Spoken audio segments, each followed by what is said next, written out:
1000 പൂർണ്ണചന്ദ്രന്മാർ ഒരു പുരുഷായുസ്സിന്റെ പൂർണ്ണതയിലേക്കുള്ള പ്രയാണത്തിൽ സ്നേഹസുരഭിലമായ പൂക്കളായി മാറുന്നു. ഭൂമുഖത്ത് പിറവിയെടുത്തതു മുതൽ ജീവിതത്തിന്റെ നാടകശാലയായ കരിക്കുലത്തിൽ വൈജാത്യപൂർണമായ കഥാപാത്രങ്ങളുടെ വേഷപ്പകർച്ചകളിലൂടെ യാത്ര ചെയ്യുമ്പോൾ ആകുലതകളുടെയും സങ്കടങ്ങളുടെയും സന്താപങ്ങളുടെയും ആഹ്ലാദത്തിന്റെയും മഴനീർത്തുള്ളികൾ ഹൃദയതടങ്ങളിൽ പെയ്തിറങ്ങുന്നു. സൂര്യചന്ദ്രന്മാർ സാക്ഷിയായി സൗമ്യവും ദീപ്തവുമായ ഭാവപൂർണിമയോടെ മനസ്സും ചിന്താസരണികളും നിർമ്മലമാവുമ്പോൾ സപ്തനാടികളിലും ജീവതേജസ്സിന്റെ മയൂര നടനം ജന്മാന്തര പുണ്യത്തെ പൂർണ്ണതയിലെത്തിക്കുന്നു.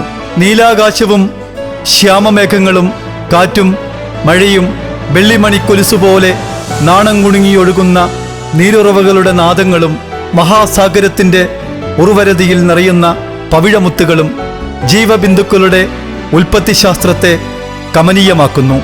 അസ്തമയ സൂര്യന്റെ സാന്ധ്യശോഭയായി സാഗരഗർജനത്തിന്റെ അനുഭവ സരിത്തുമായി നെയ്ത്തിരി നാളത്തിന്റെ ദീപ്ത സുഹൃതവുമായി ജന്മാന്തരങ്ങളുടെ കർമ്മസാഫല്യമായി 100ാം പിറന്നാളിന്റെ സ്നേഹനിലാവിൽ വിനയത്തിന്റെയും സ്നേഹത്തിന്റെയും ഉത്തുംഗശൃംഗത്തിൽ വിരാജിക്കുന്ന മാധവൻ നായരെന്ന ഒരു മുത്തശ്ശൻ ശ്രീകൃഷ്ണ ഭഗവാനെ മനസ്സിൽ ഭജിച്ച് എടത്തറയിലെ ഹോട്ടൽ ശക്തിവിലാസിൽ പ്രഭാതം മുതൽ പ്രദോഷം വരെ കർമ്മനിരതനാവുകയാണ്.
ഇത് നിരവധി ചരിത്ര യാഥാർത്ഥ്യങ്ങളുടെ സംഗമഭൂമികയായ എടത്തറയിലെ പ്രധാന റോഡിനോട് ചേർന്നുള്ള ഹോട്ടൽ ശ്രീശക്തി വിലാസ്. ഭക്ഷണശാസ്ത്രത്തിൻ്റെ ആലങ്കാരികതയില്ലാതെ ആസ്വാദനത്തിൻ്റെ രസമുകുളങ്ങളെ ഉദ്ദീപിപ്പിച്ച് സ്വാഭാവികമായ രുചിഭേദങ്ങൾക്ക് പിറവി നൽകുന്ന തമ്പുരാനായി ഹോട്ടൽ ശക്തിവിലാസിന് സാരഥ്യമേകുന്ന മാധവൻ നായരെന്ന മുത്തശ്ശൻ 100ാം ജന്മദിനത്തിന്റെ നിറവിലാണ്. 8 പതിറ്റാണ്ട് കാലമായി ഹോട്ടൽ ശക്തിവിലാസിന്റെ ജീവനാഡിയായ സ്വാമി എന്നറിയപ്പെടുന്ന മാധവൻ നായർ നല്ല ഭക്ഷണം നൽകുന്നതിലാണ് ആത്മസംതൃപ്തി കണ്ടെത്തുന്നത്. ബ്രഹ്മമുഹൂർത്തത്തിൽ എഴുന്നേറ്റ് നെറ്റിയിൽ ഭസ്മക്കുറി അണിഞ്ഞ് പ്രാർത്ഥനാ നിർഭരമായ മനസ്സുമായി ശക്തിവിലാസം ഹോട്ടലിലെ ക്യാഷ് കൗണ്ടറിലിരുന്ന് ഭക്ഷണം കഴിക്കാനെത്തുന്നവരെ തൊഴുകൈകളോടെ ഈ മുത്തശ്ശൻ 100ാം വയസ്സിലും സ്വാഗതമേകുകയാണ്. എടത്തറയിലെ ശക്തിവിലാസം ഹോട്ടലിന്റെ ഉടമ ശ്രീ മാധവൻ നായർ, എല്ലാവരുടെയും സ്വാമി എന്നറിയപ്പെടുന്ന ഈ മുത്തശ്ശന്റെ 100ാം പിറന്നാൾ ആഘോഷം അതിഗംഭീരമായാണ് ഒരു ഗ്രാമം മുഴുവൻ ആഘോഷിച്ചത്. കഴിഞ്ഞ 80 വർഷമായി എടത്തറയിൽ പ്രവർത്തിക്കുന്ന ശ്രീ ശക്തിവിലാസം ഹോട്ടലിന്റെ സാരഥിയായ ഈ മുത്തശ്ശൻ 100ാം പിറന്നാളിന്റെ നിറവിൽ നന്മയുടെയും സൗഹൃദത്തിന്റെയും സ്നേഹത്തിന്റെയും ഒക്കെ നിറകുടമായി മാറി ഈ പിറന്നാൾ ആഘോഷത്തെ ധന്യമാക്കാൻ ഇവിടെ എത്തിയ ഓരോ വ്യക്തിത്വങ്ങളെയും തൊഴുകൈകളോടെ വിനയത്തോടെയും സ്നേഹത്തോടെയുമാണ് ഈ മുത്തശ്ശൻ സ്വീകരിച്ചത്. 100ാം പിറന്നാളിന്റെ നിറവിൽ നിൽക്കുന്ന ഈ മുത്തശ്ശന്റെ ജീവിതകഥയിലൂടെ നമുക്ക് സഞ്ചരിക്കാം. മുത്തശ്ശൻ 100ാം പിറന്നാൾ ആഘോഷിച്ചിരിക്കുകയാണല്ലോ. കുടുംബത്തിന്റെ പശ്ചാത്തലം എന്തായിരുന്നു ഒന്ന് സൂചിപ്പിക്കാമോ? അച്ഛനെ ഓർമ്മയിലേക്ക് അമ്മയില്ലായിരുന്നു. അമ്മയെ പഠിപ്പിച്ചൊക്കെ ഗ്രാമത്തിൽ പോയിട്ട് ജോലി ചെയ്തിട്ടാണ് ജീവിതം കഴിച്ചത്. തറവാട്ടിൽ പോയി സ്വത്തൊന്നുമില്ല, വീട് മാത്രം ഉണ്ടല്ല. പിന്നെ ഒരു ജ്യേഷ്ഠൻ ഉണ്ടായിരുന്നു, ജ്യേഷ്ഠൻ മരിച്ചു. ദാരിദ്ര്യമില്ലെങ്കിൽ പണിയെടുത്തിട്ടാണ് ജീവിതം.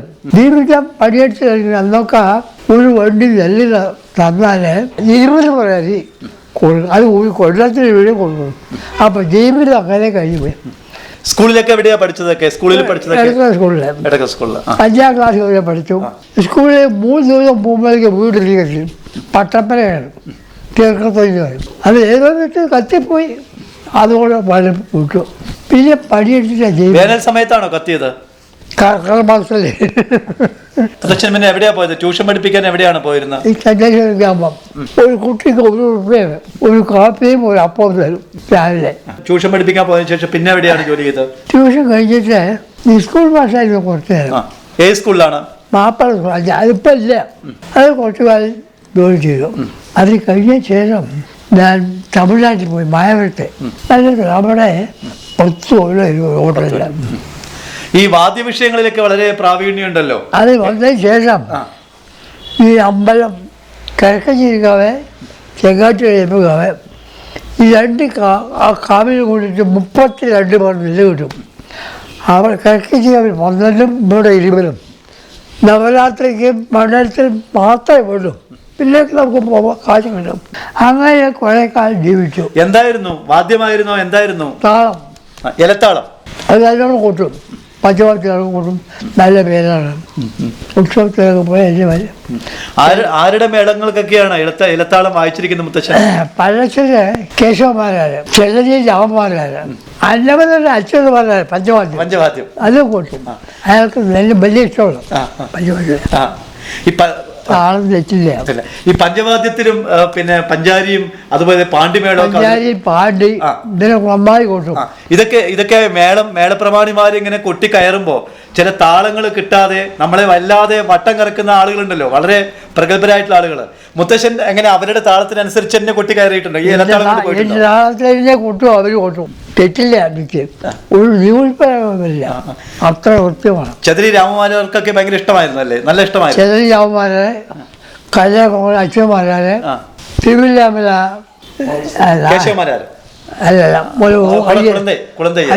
അയ്യരാണ്. കുളന്തയ്യർ അല്ല, തിരുവില്ലാമല ഒരു മാനായിട്ടുള്ളല്ലോ, പേര് ഓർമ്മയില്ല. നല്ലോണം കൂട്ടും. ഇവർക്ക് ഞാൻ പിന്നാലെ താഴ്ന്ന, അതായത് താളം തെറ്റില്ല. അത് കാരണം അത് കുറേ കാലം അങ്ങനെ ഏതൊക്കെ ഉത്സവങ്ങളിൽ കൊട്ടാൻ വേണ്ടി പോയിട്ടുണ്ട്? കല്ലേക്കുളങ്ങര, പുളിശ്ശേരി, 2 ക്ഷേത്രം പോയി കേമാണ്. കല്ലേക്കുളം, പുളിശ്ശേരി.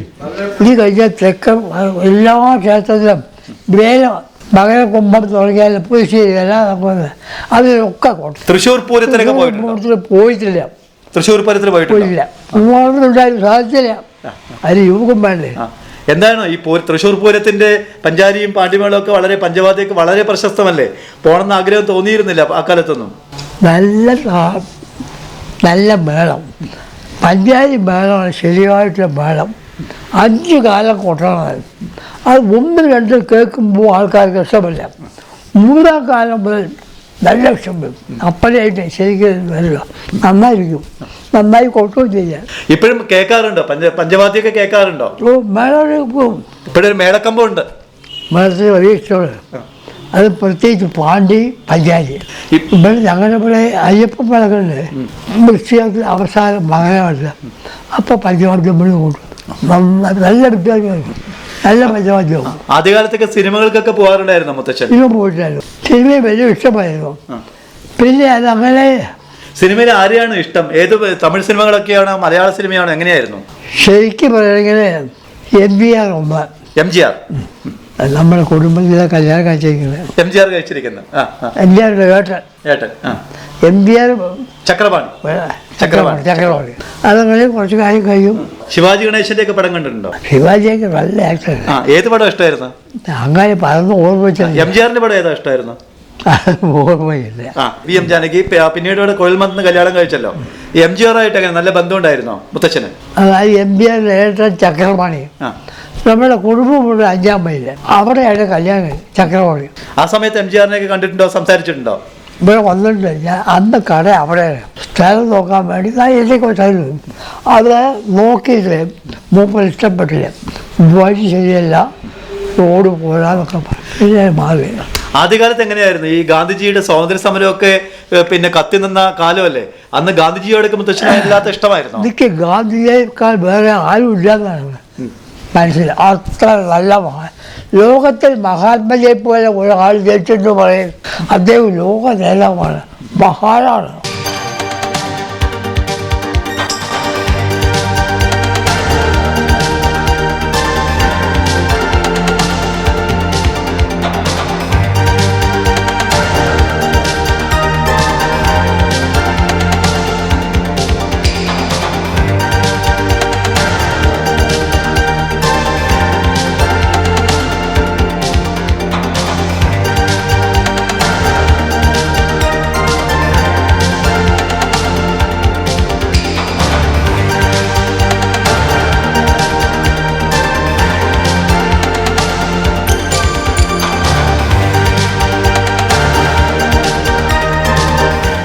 എടത്തറിയിലെ ചേർക്കത്തൊടി വീട്ടിൽ വടക്കേ കൂട്ടാല കുടുംബത്തിൽ കാര്യസ്ഥനായിരുന്ന ഗോവിന്ദൻ നായരുടെയും കാമാക്ഷിയമ്മയുടെയും 3 മക്കളിൽ ഇളയ മകനായി കർക്കിടകത്തിലെ രോഹിണി നാളിലാണ് മാധവൻ നായർ ജനിച്ചത്. ചെറുപ്പം മുതൽക്കേ മേളത്തിൽ കമ്പം തോന്നിയ മാധവൻ നായർ 5 ദിവസം കൊണ്ടാണ് ഇലത്താളം പഠിച്ചത്. മേളപ്രമാണിമാരായിരുന്ന ചിതലി രാമമാരാർ, തിരുവല്ലുവാമല കുളന്തായ്യർ, പല്ലശ്ശന കേശവമാരാർ ഉൾപ്പെടെയുള്ള മേളപ്രതിഭകളോടൊപ്പം ഇലത്താളത്തിൽ അകമ്പടിയായി മാധവൻ നായർ പഞ്ചാരിമേളത്തിലും പാണ്ഡിമേളത്തിലും നിറസാന്നിധ്യമായിരുന്നു. തീർത്ഥയാത്രകൾ മാധവൻ നായർക്ക് ഒരുതരം ജീവിതചര്യയായിരുന്നു. മൂകാംബികയിൽ സൗവർണിക നദിയിൽ മുങ്ങിക്കുളിച്ച് മൂകാംബികാദേവിയെ ദർശിച്ച് കുടജാദ്രിയുടെ പുണ്യം തേടി ചിത്രമൂല ഗുഹയിലെത്തിയിരുന്ന മാധവൻ നായർ പ്രശസ്തമായ ധർമ്മസ്ഥലയിലും സന്ദർശനം നടത്തിയിട്ടുണ്ട്. പഴനിമല മുരുകനെ ദർശിക്കാൻ മാധവൻ നായർ നിരവധി തവണ പഴനിയിലും പോയിട്ടുണ്ട്. ഇംഗ്ലീഷ് വൈദേശിക മേധാവിത്വത്തിനെതിരെ ഗാന്ധിജിയുടെ നേതൃത്വത്തിൽ സ്വാതന്ത്ര്യ സമരം കൊടുമ്പിരി കൊണ്ടിരുന്ന കാലത്ത് മാധവൻ നായർ ഗാന്ധിജിയുടെ ദർശനങ്ങളെ ഹൃദയത്തിൽ പ്രതിഷ്ഠിച്ചു. എന്തായിരുന്നു മഹാത്മജിയുടെ ഏത് സമരത്തോടായിരുന്നു കൂടുതൽ ഇഷ്ടമുണ്ടായിരുന്നു അക്കാലത്തൊക്കെ? അന്ന് ദണ്ഡിയാത്ര, ഉപ്പു സത്യാഗ്രഹം ഒക്കെ ഉണ്ടായിരുന്നു. അതൊക്കെ ഉണ്ടായിരുന്നു. ഞാൻ പോയിട്ടില്ല. ഈ പറഞ്ഞ ദേശാപ്പിലെ ഒരു പിക്കറ്റ് ചെയ്യാൻ പോയി. ഞങ്ങൾ അമ്മ കട അവിടെയാണ്. ഞാൻ ലയിച്ചോട് പോയി. അവിടെ പോയപ്പോൾ നിങ്ങളെ അർദ്ധ മംഗല SI വണ്ടിയിൽ കയറാൻ പറഞ്ഞു. വണ്ടിയിൽ കയറി 10 മിനിറ്റ് ഇറങ്ങി പൊക്കോളാൻ പറഞ്ഞു. ഗാന്ധിജിയുടെ ആദർശങ്ങൾ എപ്പോഴും ഹൃദയത്തിൽ സൂക്ഷിക്കും. ശരിക്കും 100 ചിലത് സാധിക്കണ്ടെന്ന് പറഞ്ഞോ. തീർത്ഥാടനങ്ങളൊക്കെ എങ്ങനെയായിരുന്നു? ക്ഷേത്രങ്ങളിലൊക്കെ പോവായിരുന്നു? ക്ഷേത്രത്തിലൊക്കെ പോകും. എവിടെയായിരുന്നു പോയിക്കൊണ്ടിരുന്നതൊക്കെ? ശബരിമല, തിരുച്ചെന്തൂർ, ഗൂഢവാണിക്യം, തഞ്ചാവൂരില് മായവരം, തൃശ്ശൂരമ്പള്ളി ഇതൊക്കെ മുഖ്യ ക്ഷേത്രങ്ങളാണ്. ധർമ്മസ്ഥലയിൽ പോയിട്ടുണ്ടോ? പിന്നെ അവിടെ ധർമ്മസ്ഥല ലോകത്തുണ്ടോ അതുപോലെ പോയ കുട്ടികൾക്കൊക്കെ ശാപ്പാടാണ്. അവിടെ പോയിട്ട് 3 ദിവസം താമസിക്കുകയാണ്. ഞങ്ങൾ 7 ആളുണ്ടോ 3 ദിവസം വരും. കേരളയുടെ അധികാരി കേരള ഭാസ്കരൻ നായർ, ഒരു വക്കീൽ കമ്മീഷൻ ബാലൻ നായർ, ഞങ്ങൾ 7 ആളുണ്ടാവും. കൊല്ലം കുടജാദ്രിയിലൊക്കെ പോയിട്ടോ? മൂകാംബിക പോയിട്ട് കൊടജാദ്രി നടന്നു പോകും. കുടജാദ്രിയില് പിന്നെ ശങ്കരാചാര്യ തപസ് ചെയ്ത ചിത്രമൂല ഗുഹ ഒക്കെ പോയി കണ്ടില്ലേ? സൗവർണികയിലൊക്കെ കുളിച്ച്. കൊടജാദ്രിയിലെ ഒരു മരമുണ്ട് ശങ്കരാചാര്യ പറഞ്ഞു. അവിടെ ഒരു ആൾ അന്ന് തപസ്സിരുന്നു.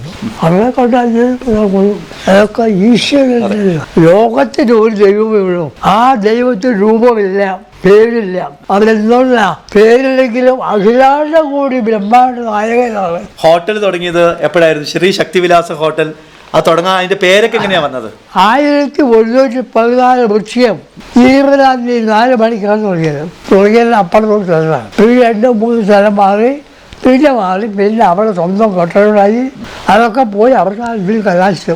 അതൊക്കെ വിറ്റു. തുടക്കമൊക്കെ എങ്ങനെയായിരുന്നു? പ്രയാസം ഉണ്ടായിരുന്നു ആദ്യകാലത്തൊക്കെ? എങ്ങനെ, ആരാ സഹായിച്ചതൊക്കെ? എന്റെ പണമൊന്നുമില്ല.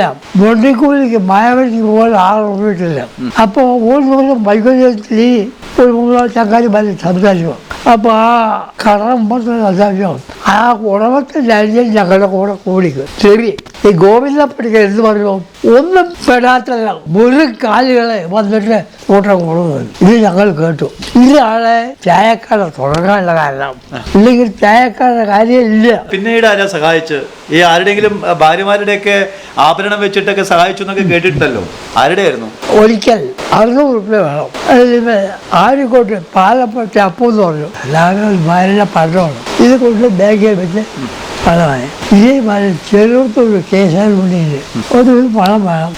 പണത്തിന് ആവശ്യമില്ല. കൊണ്ടുവന്നു പണം വേണ്ടത് വാങ്ങിക്കൊണ്ടു. അതുപോലെ തന്നെ മാർശ്ശേരി ശങ്കരനായിരുന്നു. ഇവിടെ 3 ആളാണ് ഇതിൻ്റെ സാധനം. അതിശയമായ ശക്തി. 600 രൂപ വേണം എനിക്ക്. കട തുറന്നുകൊണ്ടേക്കൊക്കെ കടക്കാൻ 10 മണിക്ക് മലബാറിൻ്റെ അത് ഒറ്റപ്പാൽ മാർക്കുന്നു. ഒരാൾ അവിടെ നിർത്തി അവിടെ കാണാം വിളിച്ചു. പോയപ്പോൾ ഒരു പൂജ തന്നു. ഇതിൽ 600 രൂപയുടെ ബെച്ചോ ഇപ്പം എനിക്ക് വേണ്ടത്. അദ്ദേഹത്തിൻ്റെ വലിയ അദ്ദേഹത്തിൻ്റെ വീട് ഒക്കെ ഉണ്ടായിരുന്നു. ഇതൊക്കെ ഞാനില്ല 3 വർഷം കൊല്ലക്കോട്ട് ഇതിൻ്റെ പേര് ഗോപാലനായിരുന്നു. പണ്ഡിറ്റ് ഗോപാലൻ.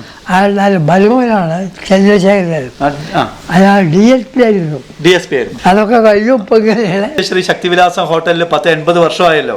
എന്താണ്, നല്ല ഭക്ഷണമാണോ കൊടുക്കുന്നത്? എന്തുകൊണ്ട് ആളുകൾ മുഴുവൻ മുത്തശ്ശനെ തേടി വരുന്നതൊക്കെ എന്താണ്? ഇതിലൂടെ പോകുന്നവർ മുഴുവൻ ഇവിടെ കയറി വരാറുണ്ടല്ലോ. കഴിയുന്നതും ഈ ആഹാരം കൊടുക്കുന്നത് നല്ല ആഹാരം കൊടുക്കും എന്ന് മാത്രമല്ല ആരെന്ത് ചെയ്യണമെങ്കിലും അത് ചിട്ടയായിട്ടും വൃത്തിയായിട്ടും സ്നേഹത്തോടു കൂടി ആയിരിക്കും. അല്ലാണ്ട് കടന്നടയ്ക്കാൻ വേണ്ടി ഒന്നും പറയരുത്, ചെയ്യരുത്. പറയണം, കേൾക്കണം, കാണണം, ചെയ്യണം. ഇതിലൂടെ പോകുമ്പോൾ പ്രത്യേകിച്ച് ദക്ഷിണാമൂർത്തി സ്വാമിയില്ലേ, സംഗീതജ്ഞൻ ദക്ഷിണാമൂർത്തി സ്വാമി, സിനിമാ താരങ്ങളൊക്കെ ഇവിടെ വരുന്ന കേട്ടിട്ടുണ്ടല്ലോ. അത്രയും ബലം വന്നില്ല, ആ കളി വന്നില്ല. ആ പാട്ട് എന്താ എന്നെ പോലെ ഒരു മുണ്ടും ഒരു വെട്ടി മാത്രമല്ലോ ദക്ഷിണാമൂർത്തി സ്വാമി. കുപ്പായൊന്നുമില്ല അദ്ദേഹം. കുപ്പായ വലിയ ഇഷ്ടമാണ്. ഇവിടെ വരാറുണ്ട്. മുത്തച്ഛൻ ഇപ്പൊ 100ാം പിറന്നാൾ ആഘോഷിക്കുകയല്ലേ. മുത്തച്ഛന്റെ ഈ ഒരു ആരോഗ്യത്തിന്റെ രഹസ്യം എന്താണ്? ദൈവത്തിന്റെ ഒറ്റ ഇത് മാത്രമല്ല. പക്ഷെ നമ്മള് ബുദ്ധിമുള്ളവരല്ലേ. ചില ചെട്ടികളൊക്കെ പറയും കാലത്തുണരണം നിങ്ങൾ രാവിലെ വളരെ തടയല്ലേ. കാലത്തഴിച്ചില്ലേ കുളിക്കണം. കുളി കഴിഞ്ഞ് മാതാപിതാക്കന്മാരെ വണങ്ങണം. അച്ഛനും അമ്മയും അല്ലാണ്ട് നമുക്ക് ദൈവം കൂടി ഇല്ലാതെ പറയണം. പക്ഷെ ദൈവമില്ലായിട്ട് പറയാൻ പറ്റില്ല. അച്ഛനും അമ്മയാണ് ദൈവം.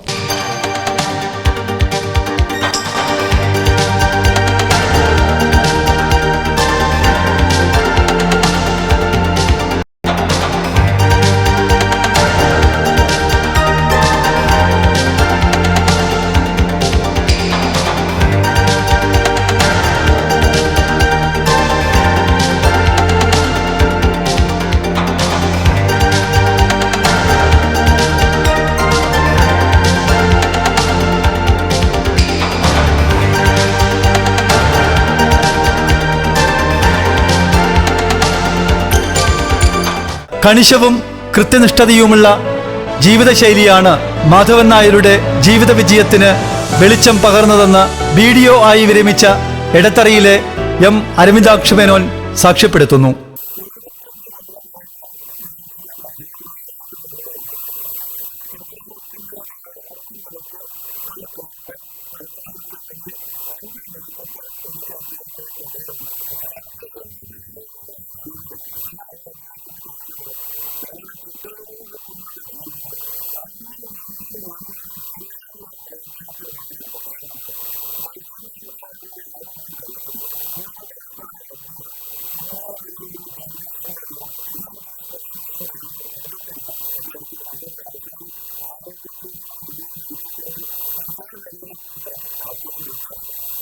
മാധവൻ നായരുടെ ഭാര്യ വിശാലാക്ഷിയമ്മ 2 വർഷം മുൻപ് മരണപ്പെട്ടു.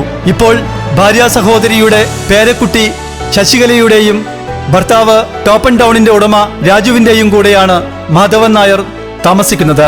ശശികല പറളി ഹൈസ്കൂളിൽ അധ്യാപികയാണ്. കർമ്മോത്സുകതയാണ് മുത്തശ്ശന്റെ ജീവിത വിജയത്തിന്റെ മുഖമുദ്രയെന്ന് ടോപ്പ് ആൻഡ് ഡൗൺ രാജു പറയുന്നു. വളരെ അപൂർവമായ നിമിഷമാണ്. ഒരുപക്ഷെ 100ാം പിറന്നാൾ ആഘോഷിക്കുന്ന ആളുകൾ മുഴുവൻ ഉണ്ടാവാം, പക്ഷെ ഒരു ഗ്രാമം മുഴുവൻ ഈ 100ാം പിറന്നാളിന് വരികയും ചെയ്തു. എന്ത് തോന്നുന്നു, എങ്ങനെയാണ് ഇതിനെ കാണുന്നത്? വളരെയധികം സന്തോഷം. മുത്തശ്ശന് ശക്തിവിലാസം അല്ലാത്ത വേറൊരു ലോകമില്ല എന്ന് വിശ്വസിക്കുന്ന ഒരു വ്യക്തിയാണ് മൂപ്പര്. അപ്പോൾ നമുക്ക് ഇതിന്നാണല്ലോ, ഈ ജനങ്ങളുടെ കാശ് കൊണ്ടാണല്ലോ ഇത്രയെല്ലാം നമ്മുടെ അവരുടെ ഓരോ പൈസയും അതുകൊണ്ടാണ് നമ്മൾ ഇത്രയും വളർന്നത്. മുത്തശ്ശൻ രാവിലെ മുതൽ ഹോട്ടലിൽ അമർത്തിരുന്ന് വരുന്നവരോടൊക്കെ എൻ്റെ പിറന്നാളാണ്, എല്ലാവരും വരണം എന്ന് പറഞ്ഞു. ഈ സാധാരണഗതിയിൽ എല്ലാവരും കടന്നു വന്ന വഴികൾ മറക്കുന്ന ആളുകളാണ്. ഒരുപക്ഷെ സാമ്പത്തികമായ ഏറ്റവും ഉയരങ്ങളിലേക്ക് വരുമ്പോൾ തിരിഞ്ഞു നോക്കാൻ ആരും ശ്രമിക്കാറില്ല. മറിച്ച് ഒരു കടയിൽ സാധനം പൊതിഞ്ഞു കൊടുക്കാൻ നിന്നിട്ടുള്ള Shri top and down Raju, മുത്തശ്ശൻ എപ്പോഴാണ് താങ്കളെ ഈ ഇതിലേക്ക് കൊണ്ടുവരുന്നത്? അതിൻ്റെ ഒരു റോൾ മോഡലാണല്ലോ, ഒന്ന് സൂചിപ്പിക്കാം. ഒരു ചന്ദ്രേട്ടൻ എന്ന് പറഞ്ഞൊരു ആളുടെ പലചരക്കടയുണ്ട്, അതിലായിരുന്നു ഞാൻ ജോലി എടുത്തിട്ടുണ്ടായിരുന്നു. ഏകദേശം ഒരു 5-6 വർഷത്തോളം ആ ഹോട്ടലിൽ തന്നെയായിരുന്നു ജോലി. അവിടെ നിൽക്കുമ്പോൾ മുത്തശ്ശൻ പറയും, എനിക്ക് കടയിലേക്ക് എന്തായാലും ഹോട്ടലിലേക്ക് സാധനങ്ങൾ വേണം, എന്നാൽ രാജുവിന് ഞാൻ കുറച്ച് പൈസ സഹായിച്ചാൽ ഒരു പലചരക്കട തുടങ്ങാൻ പറ്റുമോ എന്ന് മൂപ്പര് എന്നോട് ചോദിച്ചു. അങ്ങനെ ഞാൻ പറഞ്ഞു യാതൊരു വില, വളരെ സന്തോഷം എന്ന് പറഞ്ഞു. അങ്ങനെ സംസാരിച്ച് 1979 ഒക്ടോബർ 1-ാം തീയതി വിദ്യാരംഭം ദിവസം മൂപ്പരുടെ കാല് പിടിച്ച് ഒരു ചാക്ക് ഉപ്പ് വെച്ചിട്ട് തുടങ്ങിയതാണ് ഈ ബിസിനസ്. പിന്നെ എനിക്ക് നിങ്ങളുടെ ഭാഷയിൽ പറഞ്ഞാൽ തിരിഞ്ഞു നോക്കേണ്ടി വന്നിട്ടില്ല. ജീവിതത്തിൽ ഒരു ടേണിംഗ് പോയിന്റ് ആയിട്ട് ഈ മുത്തശ്ശൻ മാറിയിരിക്കുകയാണ്, നന്മയുടെ പ്രതീകമാണ്. അതിനെക്കുറിച്ച് എങ്ങനെയാണ് വിലയിരുത്തുന്നത്? മുത്തശ്ശൻ വിചാരിക്കുന്നത് ആ സീറ്റിൽ തന്നെ ഇരുന്ന് മരിക്കണം എന്നായിരിക്കും. അവിടെ തന്നെ ഇരുന്ന് ഈ ഹോട്ടലിൽ തന്നെ ജനങ്ങളെ സേവിച്ച്, പണ്ട് ബന്ധും ഹർത്താലൊക്കെ ഉണ്ടാകുമ്പോൾ പറയും, മഹാത്മാഗാന്ധി പറഞ്ഞിട്ടുണ്ട് ഭക്ഷണത്തിന് മാത്രം തടസ്സം ഉണ്ടാക്കരുത്, കട പൂട്ടരുത്. ഒരുപാട് പ്രാവശ്യം ഒരുപാട് രാഷ്ട്രീയക്കാരും പ്രശ്നങ്ങളൊക്കെ ഒരുപാട് ഉണ്ടായിട്ടുണ്ട്. പക്ഷെ മൂപ്പര് പരമാവധി പൂട്ടാണ്ടൊക്കെ നിന്നുണ്ട്. അവസാനം ഷട്ടർ ഫ്രണ്ടിൽ താഴ്ത്തിട്ട് ബാക്കിൽ നിന്ന് ഭക്ഷണം കൊടുത്താൽ എത്രയോ ഹർത്താൽ, അറിയാലോ എത്ര ഹർത്താൽ, എത്ര ബന്ധം ഇവിടെ നടന്നിട്ടുണ്ടായിരിക്കുന്നു ഈ പ്രായത്തിനിടയ്ക്ക്. ഇതൊക്കെ ചെയ്തിട്ടുണ്ട്. അതിനൊക്കെ ഏകദേശം 35 കൊല്ലം ഞാൻ സാക്ഷിയാണ്. അച്ഛൻ്റെ അച്ഛനാണ്, അപ്പോൾ സ്വാഭാവികമായിട്ടും ചെറുപ്പം മുതൽ തന്നെ കാണുന്ന ഒരു വ്യക്തിത്വമാണ്. എന്താണ് മുത്തശ്ശനെ കുറിച്ച്, എന്താണ് ഈ 100ാം പിറന്നാൾ ആഘോഷിക്കുന്ന വേളയിൽ ശശികല ടീച്ചർക്ക് എന്താണ് പറയാനുള്ളത്? ചെറുപ്പം മുതൽ തന്നെ ഞാൻ എൻ്റെ അച്ഛൻ്റെയും അമ്മയുടെയും കൂടെ തന്നെയാണെങ്കിലും അധിക ദിവസങ്ങളിലും മുത്തശ്ശൻ്റെയും മുത്തശ്ശിയുടെ അടുത്ത് താമസിച്ചിട്ടുണ്ട്. അവരെന്നെ വളരെയധികം കുട്ടിക്കാലം മുതൽ അങ്ങനെ അവരോട് കൂടുതൽ അറ്റാച്ച്മെൻറ്റ് എനിക്കുണ്ട്. സാധാരണ ഞങ്ങൾ അടുത്ത് തന്നെയാണ്, എൻ്റെ വീടും അടുത്ത് തന്നെയാണ്. അപ്പോൾ എപ്പോഴും ഇവിടെ വന്ന് താമസിക്കും അങ്ങനെ. അപ്പോൾ മുത്തശ്ശി, ഇപ്പോൾ എനിക്കൊരു സങ്കടം മാത്രമേ ഉള്ളൂ, ഇത്രയും നമ്മൾ നന്നായിട്ട് മുത്തശ്ശൻ്റെ ഈ 100ാം പിറന്നാൾ ആഘോഷിക്കുമ്പോൾ നാട്ടുകാരും വീട്ടുകാരും എല്ലാവരും ചേർന്ന് ആഘോഷിക്കുമ്പോൾ മുത്തശ്ശി വേണമായിരുന്നു എന്നൊരു തോന്നല്. 88 വയസ്സിലാണ് മുത്തശ്ശി മരിച്ചത്. ഈ വൃദ്ധസദനങ്ങളിലേക്ക് പോകുന്നത് മക്കൾ പോലും നോക്കാത്തൊരു കാലഘട്ടമാണ്. എത്ര സാമ്പത്തികമായ സൗകര്യങ്ങളുണ്ടെങ്കിലും ഓരോ ജോലിയും മറ്റുമായി ബന്ധപ്പെട്ട് പോകുമ്പോൾ നമുക്ക് വൃദ്ധസദനങ്ങൾ സന്ദർശിച്ചറിയാം. എല്ലാവരും ഉണ്ടായിട്ടും ഒന്നുമില്ലാതെ വിഷമിക്കുന്ന ഒരുപാട് മുത്തശ്ശന്മാരെ മുത്തശ്ശിമാരെ നമ്മൾ കാണുന്നതാണ്. ടീച്ചർക്ക് എന്ത് തോന്നുന്നു, ഈ മുത്തശ്ശൻ ഈ വീടിന്റെ ഐശ്വര്യമല്ലേ? തീർച്ചയായിട്ടും ഞങ്ങൾ പറയാൻ, നമുക്ക് മുത്തശ്ശൻ ഇങ്ങനെ ഇല്ലാതിരിക്കുക എന്നുള്ളത് ആലോചിക്കാൻ പോലും വയ്യ. ഇപ്പോൾ ഇതിനിടയിൽ 10-20 ദിവസത്തോളം പനിയായിട്ട് കുറച്ച് കിടന്നിരുന്നു. ഹോട്ടലിലേക്ക് രാവിലെ എഴുന്നേറ്റ് പോകാൻ വയ്യാതെ. അപ്പോൾ വല്ലാത്തൊരു നഷ്ടം തോന്നി നമുക്ക്, ഹോട്ടലിൽ മുത്തശ്ശൻ ഇല്ലാത്തൊരവസ്ഥ. അതേപോലെ തന്നെ ആൾക്കാർക്ക് മുത്തശ്ശൻ അവിടെ വേണം, പൈസ ബാക്കി കൊടുക്കാനും അതിനൊക്കെ മറ്റുള്ളവർ സഹായിക്കുമെങ്കിലും മുത്തശ്ശൻ ആ സീറ്റിലുണ്ടെങ്കിലേ വരുന്നവർക്കും ഒരു സന്തോഷമുണ്ട്. തൊഴുതുകൊണ്ട് എല്ലാവരും സ്വീകരിക്കുന്ന മുത്തശ്ശനെയാണ് എല്ലാവരും കാണാൻ ആഗ്രഹിക്കുന്നത്. അത്തിച്ചായി ആനയെ എടുക്കുന്ന പോലെ, അതായത് നിത്യാഭ്യാസികളുടെ എല്ലാം മാറിയാണ് ഉത്സാഹം എപ്പോഴും ഇതിനാശ്രയിക്കാൻ പറ്റില്ല. അത് വരും പോവും, പക്ഷെ നമ്മുടെ പ്രവർത്തിക്കണം അത് എന്നും രാക്ഷിതമായിരുന്നു. കാര്യമായിട്ട് സത്യത്തിനെ വിടാൻ പാടില്ല. കളവ് പറഞ്ഞു വരും, കളവ് പറയരുത്, സത്യത്തെ പറയാം. സത്യസ്വതം ഈശ്വരനോടെ ചിത്രകാരുണ്ടെങ്കിൽ അസാരനും ചിത്രയിൽ നിരച്ച് സാധിക്കും, അല്ല എങ്കിൽ അർത്ഥപ്രവേശകാരാണ് നിർബന്ധം. ഇതാണ് ഞാൻ പഠിക്കുന്നത്. ഇത് 4ാം ക്ലാസ്സിൽ പഠിച്ചതാണ്. ഇന്ന് എനിക്കത് ഓർമ്മയില്ല. അതായത് ആപത്തിൽ അയമനസമമ്പലേ എന്നു ദൂരസ്ഥമാം അവരുടെ വൃത്താന്തമൊക്കെ ഗഹിപ്പവൻ പടുതരം വിദഗ്ധനും പാശത്തിൽ അടിവഴി ബലിക്കുമെന്ന് ഓർത്തുകൂടുക. വലിയ കുളിയായും ഘോര സർപ്പങ്ങളും ബലികളവരെങ്കിലും മാനുഷന്മാരുടെ വചനമെന്ന് കേൾക്കുകയും പല്ലുപോലുകയും അവരുടെ നികവുകയും എന്ന് കൂത്താടുകയും ശിവശിവ തലങ്കഴിയും വീട്ടയും തറിയും ശതാബ്ദി പുസ്തകത്തിൽ നടത്തണം. സകല ബോധങ്ങളിൽ പർവ്വത തേജോബലം പ്രകടനമൂർത്തിയാം. സൂര്യനും ചന്ദ്രനും ഉന്നതീലമോ ലാവും അക്രാന്തരെ വിളവട് പതിക്കുകയും ചെയ്തില്ലയോ. സലരീതി ഭാര്യൻ ഉള്ളിൽ ചെന്നു ഇവരുടെ സുഖം തന്നെ പ്രേമുന്ന വലിയ ജനജന്തു വൃന്ദങ്ങളും വന്ന് വരകളിയാകും. ഈ മുത്തശ്ശൻ 100ാം പിറന്നാൾ ആഘോഷിക്കുമ്പോൾ ശ്രീ ടോമൻ ടൗൺ രാജുവിന്റെ കുടുംബത്തില് ഒരു ആൺകുഞ്ഞു കൂടെ പിറന്നിരിക്കുന്ന സന്തോഷത്തിലാണ് ഈ കുടുംബം 100ാം പിറന്നാൾ ആഘോഷിക്കുന്ന മുത്തശ്ശന്റെ അനുഗ്രഹമാണ്. 14 ദിവസം മാത്രമാണ് പിന്നെ ഈ കുടുംബത്തിലെ ആൺകുഞ്ഞ് പിന്നെ ജനിച്ചിരിക്കുന്നത്. ശ്രീ ടോപ്പൻ ടൗൺ രാജുവിന്റെ മൂത്ത മകൾ രശ്മിയുടെ കുട്ടിയാണ്. രശ്മി IBM വർക്ക് ചെയ്യുന്നു. മരുമകൻ കാർത്തി ഇൻഫോസിസിൽ എഞ്ചിനീയർ ആണ്.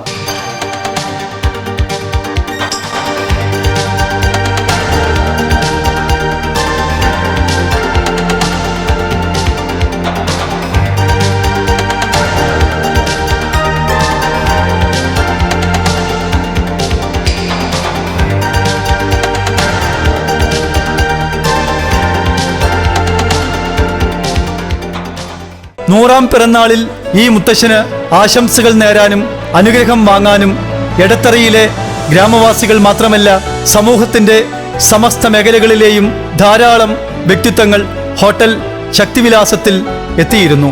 വർഷങ്ങളായി എടത്തറ ഗവൺമെന്റ് UP സ്കൂളിലെ കുട്ടികൾക്ക് പിറന്നാൾ സദ്യ നൽകുന്നുണ്ട്. 100ാം പിറന്നാളിലും ഈ പതിവ് തെറ്റിച്ചില്ല. സ്കൂളിലെ കൊച്ചുകുട്ടികൾ പൂക്കളും പൂമ്പാറ്റകളും വെള്ളക്കടലാസിൽ വരച്ചിട്ട് സ്വയം രൂപകൽപ്പന ചെയ്ത പിറന്നാൾ ആശംസകളുമായാണ് ഈ മുത്തശ്ശനെ കാണാനെത്തിയത്. മുത്തശ്ശൻ എത്ര മണിക്കാണ് രാവിലെ എണീക്കുക? ഭക്ഷണത്തിന്റെ രീതി എന്തൊക്കെയാണ്? 3:45 എണീക്കും. കുളിയൊക്കെ കഴിഞ്ഞിട്ട് 4:30 കടയിൽ വരും. ഒരു കാപ്പി കുടി. ഇത് കഴിഞ്ഞാൽ പേപ്പറൊക്കെ വിലക്കും വ്യാപാരത്തിൽ അങ്ങനെ പോകും. 6:30 മണിക്ക് ഇപ്പോൾ ആഹാരം പറയും. ഒരു ദോശയും കഴിക്കുന്നു, ഒരു മൈസൂർ പഴവും കഴിക്കും, ഒരു പൂവലും മറ്റു ജാസ്തി കഴിക്കാൻ പാടില്ല. നമ്മളെ ദേഹത്തിലെ ആരോഗ്യം നോക്കണം. നമ്മളെ വെറുതെ കണ്ടത് തരില്ല, അതൊന്നും എന്നെ കിട്ടില്ല. മുത്തശ്ശൻ ഇതുവരെ മദ്യപിക്കുകയോ പുകവലിക്കുകയോ ഒന്നും ചെയ്തിട്ടില്ലേ? ചെറുപ്പകാലത്തൊന്നും വലിച്ചു നോക്കിയിട്ടില്ലേ? അതിൻ്റെ കേട് മനസ്സിലാക്കി പിന്നെ വേണ്ടാന്നില്ല. 9 ചാരായം കഴിച്ചിട്ട് അതും വിട്ടു. ചാരായം കഴിച്ചപ്പോൾ മോശം. പിന്നെ വിട്ടു. കള്ളു കുടിച്ചിട്ടുണ്ടോ? ഒരു ദിവസം കള്ളു കുടിച്ചു. ഇവിടെ നിന്ന് കോങ്ങാട്ടിൽ നടന്നു പോലെ. അപ്പോൾ കലാപുരം കളിച്ച് മലമ്പുറം പോകും. അവിടെ കള്ള് ഷാപ്പുണ്ടായിരുന്നു. വേലൊന്നും ഓർമ്മയില്ല. 1/2 ഗ്ലാസ് കള്ളു കുടിച്ചു. കുടിക്കുമ്പോൾ നല്ല സുഖമുണ്ട്. അത് കഴിഞ്ഞാൽ മറക്കാൻ. അതിന് നിമിത്തം കുടിയൊക്കെ എടുക്കും. ഏത് കള്ളാ കുടിച്ചു? പനങ്കള്ളാണോ അതോ പിന്നെ തെങ്ങിൻ കള്ളാണോ? പനങ്കള്ള്. അത് ആരോഗ്യത്തിന് കുഴപ്പമില്ലാന്നല്ലേ പറയുന്നത്. ഇഷ്ടം പോലെ കിട്ടുമല്ലോ. 3 വീട്ടിൽ 10 വല്ല 20 വരെ.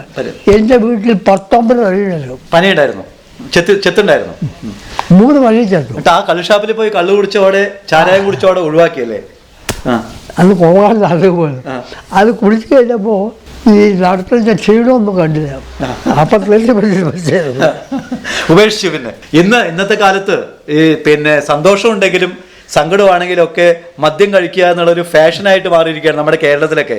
പുതിയ തലമുറയുടെ ആരോഗ്യം തന്നെ നശിച്ചുകൊണ്ടിരിക്കുക. എന്താണ് അവരോടുള്ള ഉപദേശം? കുട്ടികളെ മനസ്സിലാക്കണം. കുട്ടികളോട് ഉപദേശിക്കാൻ പറ്റുന്ന ഗുരുനാഥനുണ്ടോ? ഗുരുനാഥൻ കുടിച്ചിട്ട് വീഡിയോ ചെയ്തിട്ടും മറ്റൊരു കുട്ടികളോട് വലിക്കണ്ടെന്ന് പറഞ്ഞാൽ കേൾക്കില്ല. നമ്മളെന്തൊന്ന് പറയുമോ അത് ചെയ്തു കാട്ടുള്ളൂ. അത് മഹാത്മജിക്ക് ശേഷം അദ്ദേഹം മാത്രമേ കാണിച്ചുള്ളൂ. മാതൃകയായിട്ടുള്ളൂ. പറച്ചിലും പ്രവൃത്തിയിലും എല്ലാം ഞാൻ മഹാത്മജി ദൈവത്തിന് അപ്പാൽ കാണുന്നതാണ്. ടോപ്പൻ ടൗൺ രാജു എന്ന് പറയുന്ന വ്യക്തി പാലക്കാട്ടെ ബിസിനസ് മേഖലയിൽ ഉയരങ്ങളിൽ നിൽക്കുന്ന ഒരാളാണ്.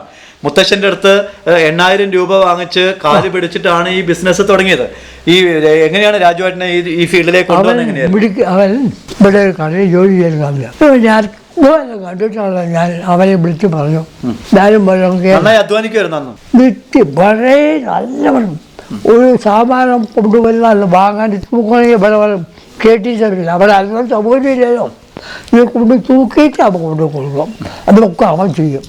ഇവൻ്റെ ഈ അധ്വാനം കണ്ടിട്ടാണ് ഞാൻ പലകളില്ല. പിന്നെ അവൻ്റെ കാലം കൊണ്ട് അവൻ നന്നായി. നമ്മളൊരു വഴികാട്ടി മാത്രമാണ്. എന്താണ് രാവിലെ എണീറ്റ് കഴിഞ്ഞാൽ ഇപ്പൊ പ്രാർത്ഥനയും ഒക്കെ ഉണ്ടാവുമല്ലോ, ശ്ലോകങ്ങളൊക്കെ ഓർമ്മ കഴിഞ്ഞിട്ട് ചില ശ്ലോകങ്ങൾ അത് ചൊല്ലിക്കൊണ്ടേയിരിക്കും.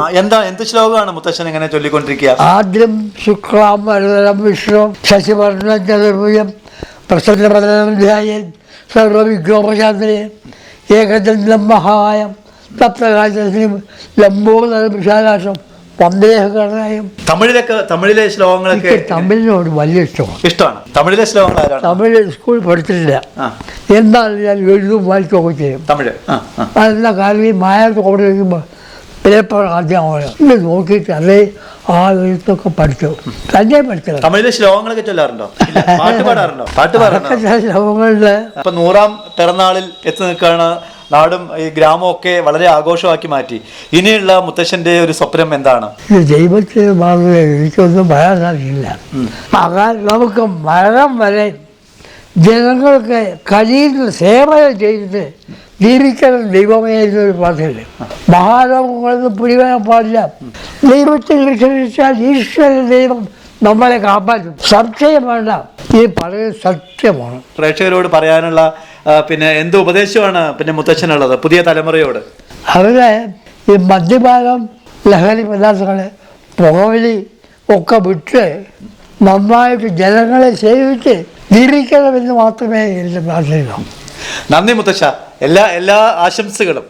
പ്രേക്ഷകർ കണ്ടതുപോലെ നോക്കൂ, ഈ മുത്തച്ഛന് ചെവി അല്പം കുറവാണെന്ന് മാത്രമേ ഉള്ളൂ.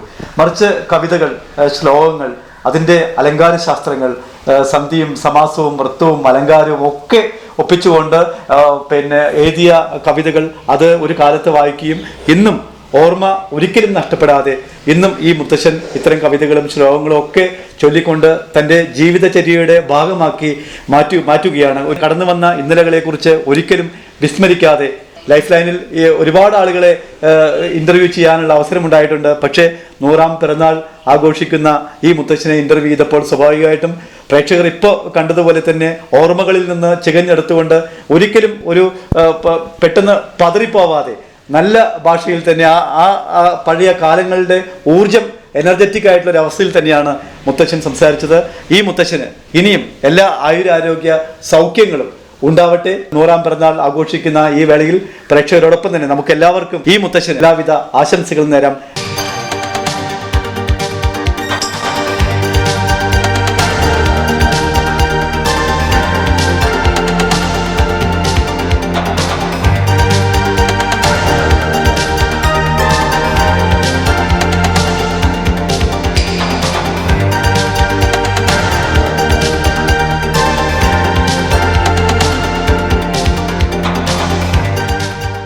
ജീവിതം പകർന്നു നൽകിയ നവ്യാനുഭവങ്ങളെ ഹൃദയതടങ്ങളിൽ സന്നിവേശിപ്പിച്ച് ഇന്നും ബ്രാഹ്മമുഹൂർത്തത്തിൽ ഉണർന്ന് സായന്തനം വരെ ഹോട്ടൽ ശക്തിവിലാസിനെ ഈ മുത്തശ്ശൻ സജീവമാക്കുന്നു.